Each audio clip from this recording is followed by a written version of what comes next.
24/7. We are in Achievers MCQ series for retail banking and wealth management.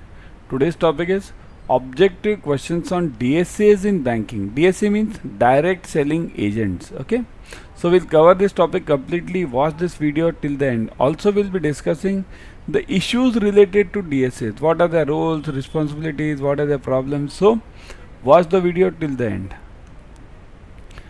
Firstly, download Adda 24/7 app on your mobile. In this app, you will be getting all the premium study material, current affairs, job alerts, daily quizzes, plus live video lectures, plus question banks, plus tests. Whatever we need for JAIIB and CAIIB, we get it over here. Okay. Also, subscribe to Officers Adda 24/7 YouTube channel. In this channel, you will be getting all the updates for JAIIB, CAIIB, and various banking exams. Also, the free YouTube series on various subjects you will be getting it over here. So that's why firstly subscribe to this. Also click on the bell icon. These are the two new batches which are coming up for JAIIB, English and bilingual both. All the 4 subjects are covered, but more on this later. So what is the session? Okay, what is the schedule for the session today? So here firstly we'll be discussing what are DSAs. What are their roles and responsibilities, and then we'll be going to the objective questions. Also, while discussing the roles and responsibilities, we'll be discussing their problems. What all are the mis-sellings done by the DSAs? Okay, let's move on. So DSAs, direct selling agents. Now what are these DSAs? Before going into the theory part, I would just give you the brief summary of this DSA concepts here. What has happened is many of the banks, private banks mainly, even nationalized banks now, private banks have appointed them as DSAs and nationalized banks have appointed them as can anyone tell me? What do nationalized banks call these persons? These DSAs? These are private agents over there. They call it BCs, right? Business correspondent. Similar role. Only the name is different, but logic is similar. These are both DSA as well as this BC. Both are outsourced agents. Remember, important part, outsourced. Okay, outsourced means they are not on the payroll of the bank. So what happens? What is the advantage for this? Bank doesn't have to recruit a staff for that. Number one. Number two, the person is not on the payroll. So what happens? He or she does the business and that's it. They get the money. So that is a major advantage to the banks, because they can expand the business without going into some village. So they can appoint a DSA over there or BC over there, isn't it? Yeah. So DSAs are agencies appointed by banks to source the business for them on fee basis. See, this fee basis means that you do the business and we'll give you the fees. That's it. Commission agent. Okay, same logic. So that's why what is the advantage? The employee cost is saved over there. Employee cost, branch cost, everything is saved. In DSA what happens? You just give the DSA the agency. The DSA operates from his or her office or from the home, isn't it? Banks which do not have branch penetration and geography to service a large section of customers seek the help of DSAs for sourcing business on behalf of the bank, and also complete the preliminary formalities for acquiring the customers. Remember, preliminary, this I am marking the important words over here. Preliminary over here. Then second is penetration. Okay, means what is the point in this DSS here? There are many villages in India which are far off. Also many city areas also. Bank can't have a branch in every corner of the city, right? So what does it have to do? In cities, it has to appoint DSAs. So what does that DSA do? He or she will source the business from the local area. Okay.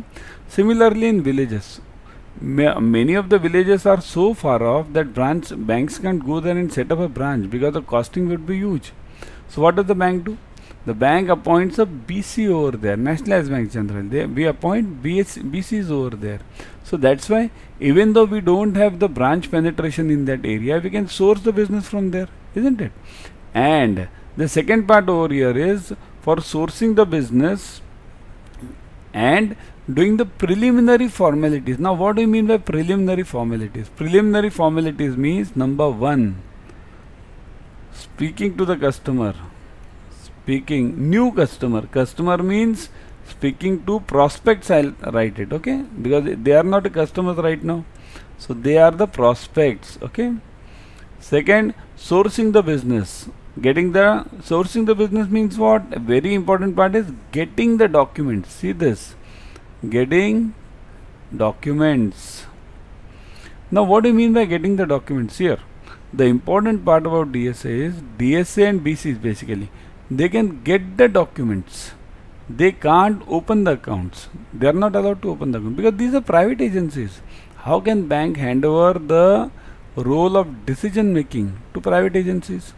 They can only be given the job of sourcing the documents, right? So these are the three important words in this. What? Penetration, sourcing and preliminary. Okay? Okay, now a question time for you. Let me ask you one or two questions. Okay. Firstly, is DSA the employee of the bank? Number one. Yes or no? Is DSA the employee of the bank? Yes or no?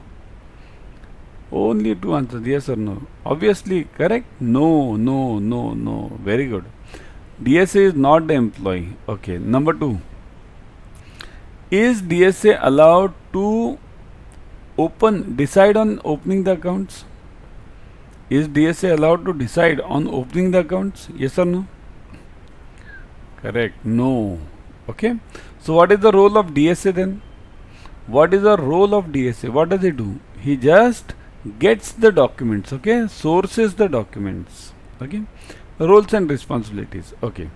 So DSAs are primarily engaged in sourcing credit cards and retail loans. Here, mainly these DSAs were formed by the lending agencies earlier. Now they have grown into both liabilities and assets. Earlier these DSAs were only for assets, means almost 15 years back, 10 to 15 years back. All these DSAs were mainly for assets and they were in private banks only. Private banks used to do huge business using DSAs, okay, private and foreign banks. Now these nationalized banks have also started using the name BCs, okay.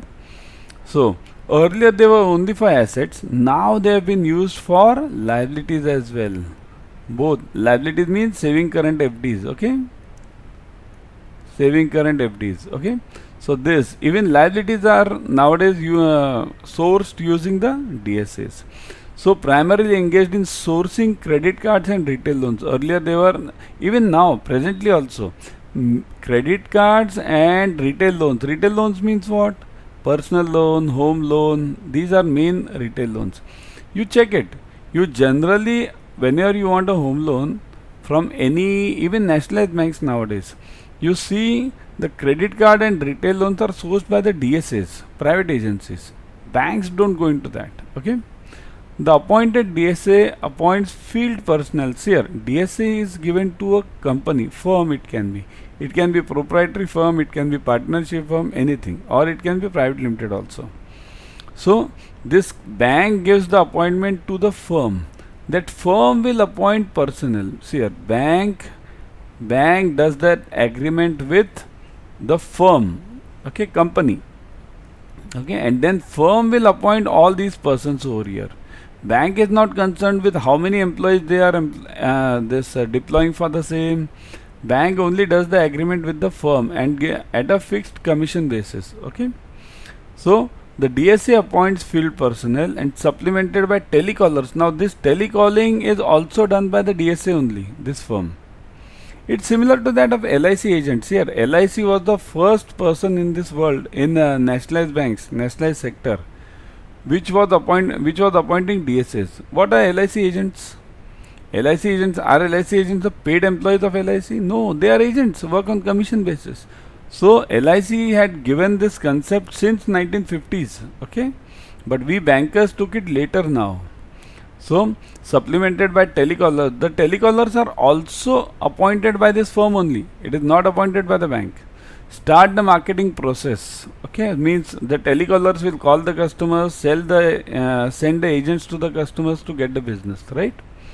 So follow up to meet the customers and convert them into sales. So all these agents will bring the documents and give it to the bank. Okay, they can't decide whether to open the account, whether to give the loan or not, whatever it is, okay? They are just to collect the documents and give the documents to the bank. That's it, okay? So their commission is only based on getting the documents and giving it to the bank, and then bank doing the business, and they'll get a commission for this, okay? Okay, so roles and responsibilities means, okay, let me come back to it again. The DSA personnel or officers are appointed by whom? Are appointed by bank or by the DSA?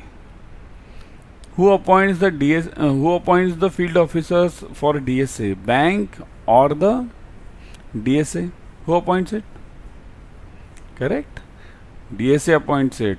Who appoints the telecallers for DSA? Bank or DSA? Correct. DSA himself or herself appoints it, okay? Now the problems of DSAs. What are the problems here? As DSAs have advantages, they also have disadvantages. What are the disadvantages? Mis-selling. Huge big problem, because here these DSAs are only for business. They get commission on sales, okay? So they'll try to do as much sales as possible. So mis-selling by DSAs has been rampant, especially in credit card space, which makes the customer fall into the debt trap by misusing the cards. Mainly these credit cards and loans, okay? Even not only credit cards, this personal loan and consumer loans, okay? That is a huge problem DSAs do while selling it. Make false promises. They don't give the real concept or real logic of this credit card and this loans also. Even for account opening, while collecting the documents, many of the DSAs promise anything which can't be fulfilled by the bank, right?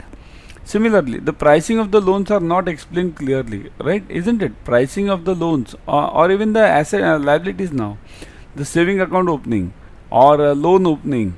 So both the things, even for saving account, DSAs many a times don't give them the AMB. AMB means average monthly balance. They don't give it correctly. So many of the DSAs, it happens that they open the account on zero account basis, zero balance basis, but actually there is an AMB over there. So that is called as mis-selling. Okay.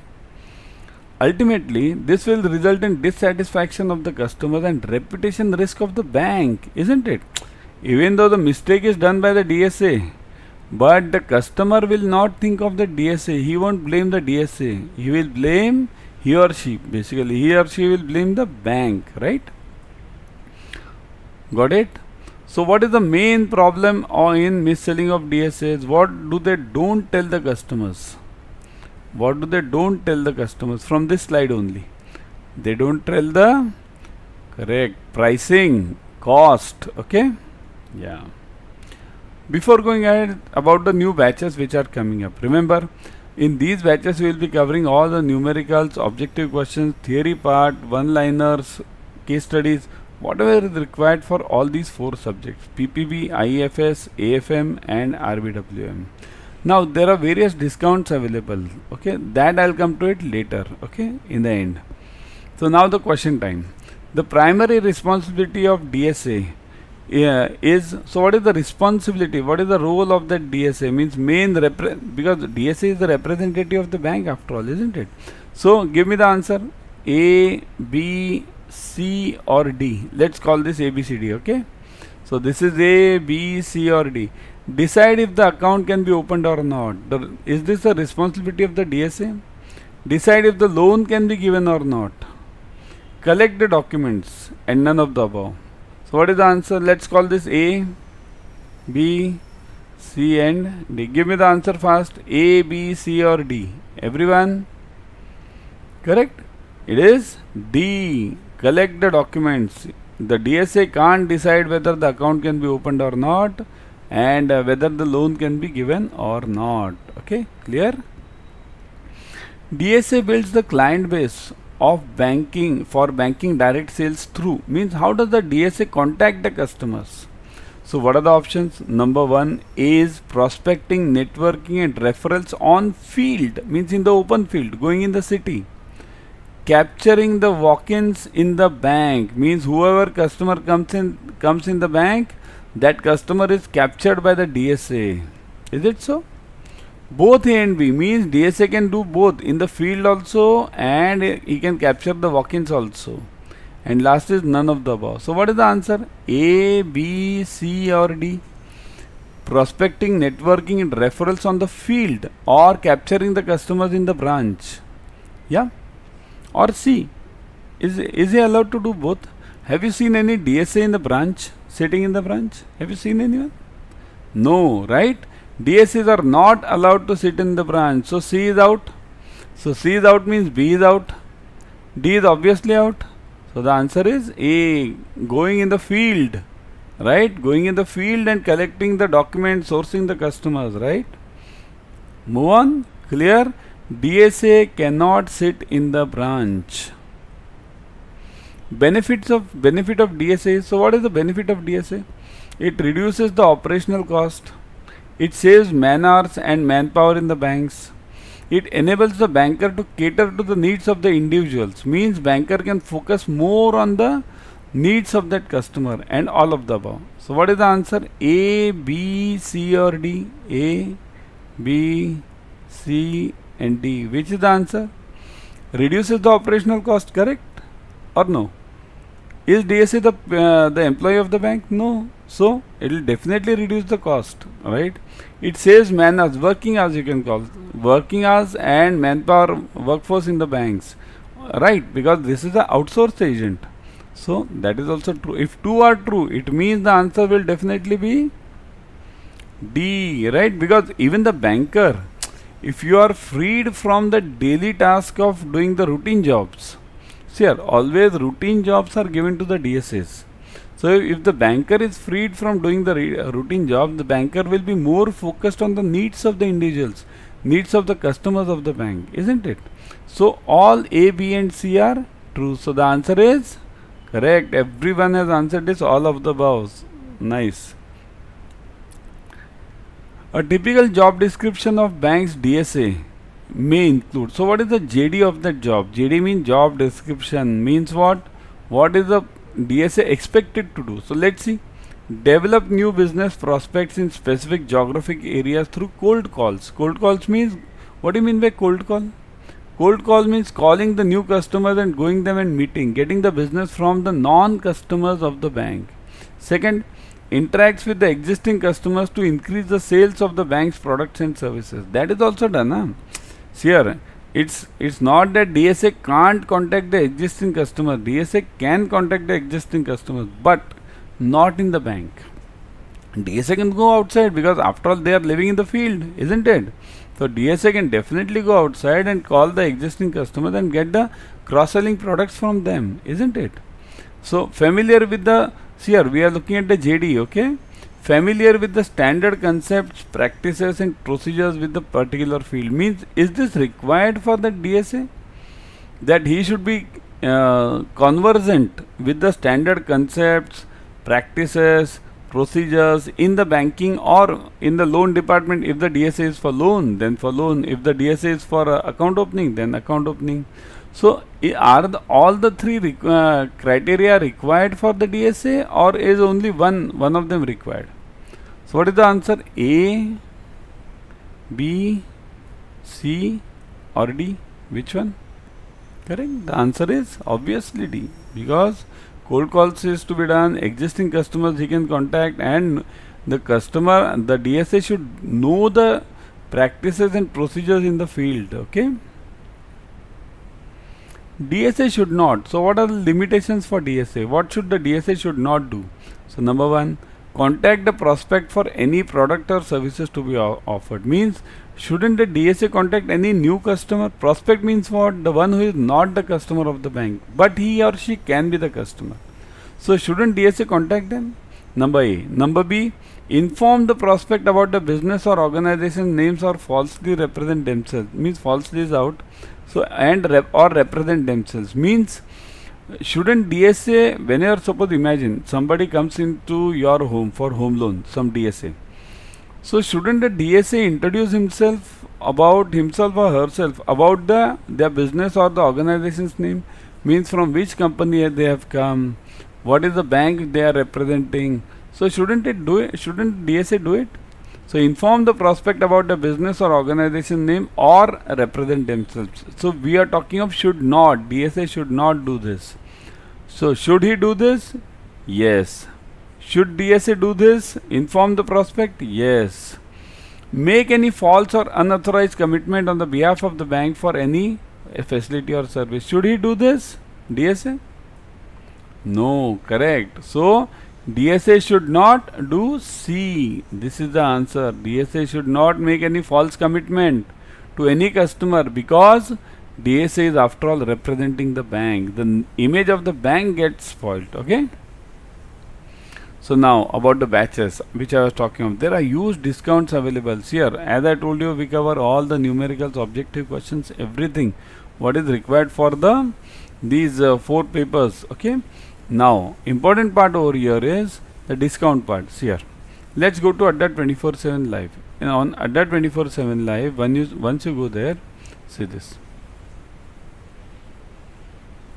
If you are having the app, go on the app because you will get 1% extra discount. Okay, click on JAIIB and CAIIB. Now you will see this JAIIB, CAIIB Mahabag, CAIIB 23, JAIIB 23. Okay, click on JAIIB 23. Once you click on JAIIB 23, look at this. Now all the batches you will be seeing. See this JAIIB batch starting from January 13th. Okay, click on this batch. So once you click on this batch, you will get the details of that batch. What are the timings? When is the batch starting? What is the study plan given over there? What are the subjects? Plus many details over there. You can go on and on and on, read them at your ease. I'll just give you the important ones here. Very important one is recorded videos are available at any time, because many a times in today's banking culture I've seen the pressure. It's so huge pressure for the sales that we many a time don't get the time to attend the class. Okay, so in that case you can definitely have the recorded videos also. There are two-way interactive classes, means you can ask the questions anytime during the class. Okay, then designed specially for May or June 23. Then look at the fees part, 19,999. Click on view offers. Once you click on view offers, what is the code? Never forget the code. The code is Y432. Y432. It's a code which will give you huge discounts. Okay, click on apply. Look at this. Once you click on the click apply, see this 19,999 reduces to 4,599. 77% off you are getting. So go for this batch immediately. And I would suggest one more point. If you want more than one batches, there are various batches for JAIIB and CAIIB going on. Okay, so you can, instead of going for a single batch, I would suggest go for the Mahapack. In Mahapack, what happens? You get many batches. Many batches means, look at this. See this JAIIB ka Mahapack. Click on this. How many batches are you getting? Look at this. Just go through the thing. Go through the same. See this. 15 plus batches. Look at here. I'll show you over here. Yeah. 15 plus batches for PPB, IFS, AFM and RBWM. 15 plus batches. Even if you attend a single batch once, then also 15 times you will be attending the same subject. There are more chances that you learn it by then and there itself. 600 plus case study batches, then 30 plus full length mock tests. All these things you can read at your ease. Okay. Again the fees part. Never forget the code Y432. 32,796. Click on view offers. Okay. Click the code Y432. Click on apply. Look at this. Now 32,796 reduces to 7,543. Such a huge discount, 77% off you are getting. Go for it immediately. Why? Because here you will be needing a guide for clearing these JAIIB, CAIIB exams now. Why? Because the portion has changed.